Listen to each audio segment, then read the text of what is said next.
लखनऊ से इस वक्त की अगली अपडेट आपको बता रहे हैं। जानकारी सामने आई है, ऊर्जा मंत्री ए के शर्मा के आवास पर बैठक चल रही है। उत्तर प्रदेश में कई इलाकों में बिजली गुल है। 1322 आउटसोर्स कर्मचारियों को निकाला जा चुका है। वहीं दूसरी तरफ बिजली कर्मचारी हड़ताल कर रहे हैं। आर पार की स्थिति बनी हुई है इस वक्त।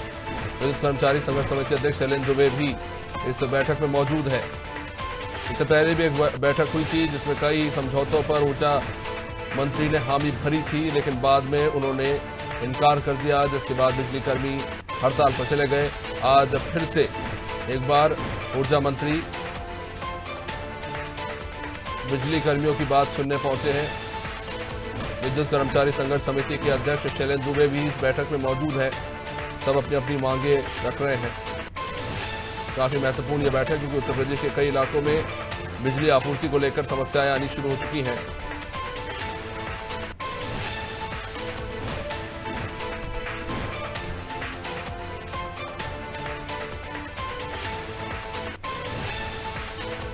उत्तर प्रदेश में हड़ताल के विरोध में एजमा लागू कर दिया गया, जिसके बाद कई कर्मचारियों को बर्खास्त कर दिया गया है।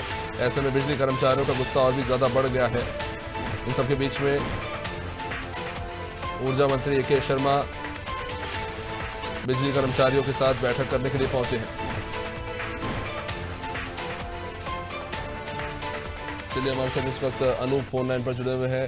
अनूप, बैठक हो रही है विद्युत कर्मचारियों के साथ, इस वक्त क्या कुछ जानकारी सामने आ रही है?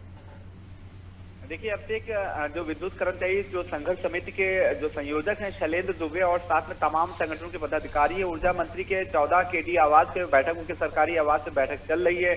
और जैसा कि ऊर्जा मंत्री लगातार कह रहे थे कि उनके पास बातचीत का विकल्प है, खुला है। वो जो हड़ताली कर्मचारी उनसे बातचीत करने के लिए आ सकते हैं या उनके लिए विकल्प पूरा खुले होने की बात कही थी। और साथ ही जब ऊर्जा मंत्री ए के शर्मा ने 2 बजे जब प्रेस कॉन्फ्रेंस की थी, उसमें भी उन्होंने कहा था कि बातचीत के विकल्प खुले हैं। लेकिन इस बीच जो उन्होंने बताया था कि 1332 जो आउटसोर्सिंग के कर्मचारी हैं उनको जो है सेवा से बर्खास्त कर दिया गया है। 22 लोगों के खिलाफ एस्मा लगाया गया है, जिसमें 6 लोगों के खिलाफ सस्पेंशन भी कार्रवाई की गई। और साथ ही हिदायत भी दी थी कि जनहित में जो कर्मचारी हड़ताली कर्मचारी हैं वो हड़ताल ना करे, क्योंकि गर्मी का सीजन है और लॉस में भी चल रहा है ऊर्जा विभाग। ऐसे में वो हड़ताल ना करें और उनसे कहा था कि हड़ताली जो कर्मचारी वो अपने काम पर लौट आए। लेकिन साथ ही ये भी कहा था कि बातचीत के विकल्प हड़ताली कर्मचारियों के साथ उनके बातचीत के विकल्प जो है वो खुले हैं। इसके बाद जो है 4 बजे शैलेंद्र दुबे जो संयोजक समिति के जो अध्यक्ष हैं, संयोजक हैं संघर्ष समिति के, उन्होंने प्रेस कॉन्फ्रेंस की। उन्होंने कहा कि हम बातचीत करने के लिए तैयार हैं, लेकिन जो सरकार आरोप लगा रही कि विद्युत कर्मचारी जो है तोड़फोड़ कर रहे हैं, विद्युत आपूर्ति जो है बाधित कर रहे हैं, उन्होंने इस आरोप को खारिज किया और कहा कि उनका शांतिपूर्वक तरीके से प्रदर्शन चल रहा है, किसी भी तरह का तोड़फोड़ नहीं की गई है। उन्होंने कहा कि अगर शैलेंद्र दुबे का कहना था उस समय कि अगर सरकार, अगर ऊर्जा मंत्री या पुलिस अगर चाहती है तो यहां से गिरफ्तार करे।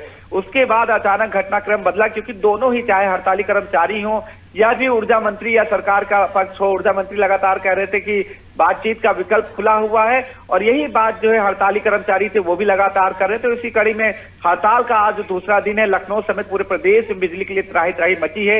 इसी को देखते हुए आज फिर से एक बार बातचीत का दौर शुरू हो चुका है।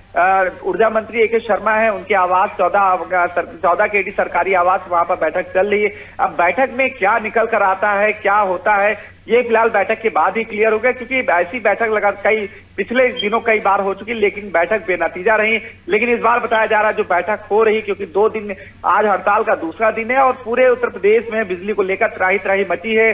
कई जनपदों में लोग सड़क पर भी उतर आए। ऐसे में जो बिजली कर्मचारी संगठन के जो पदाधिकारी वो भी, उन्होंने भी माफी मांगी उत्तर प्रदेश वासियों से। कहा है कि अगर इस दौरान जो है दिक्कतें हो रही है उसके लिए मैं माफी चाहता हूं, लेकिन हड़ताली कर्मचारी जो है हड़ताल करे हुए। इस बीच जो दोनों पक्ष में, क्या है ऊर्जा मंत्री या हड़ताली कर्मचारी के बीच में जो बातें हो रही हैं, अब उस बात में क्या निकल कर आता है ये फिलहाल मीटिंग के बाद ही तय हो पाएगा। ठीक है, बहुत बहुत शुक्रिया अनूप विस्तृत जानकारी के लिए। तो बैठक हो रही है, बैठक में क्या नतीजा निकल के आता है वो बाद में स्पष्ट हो पाएगा।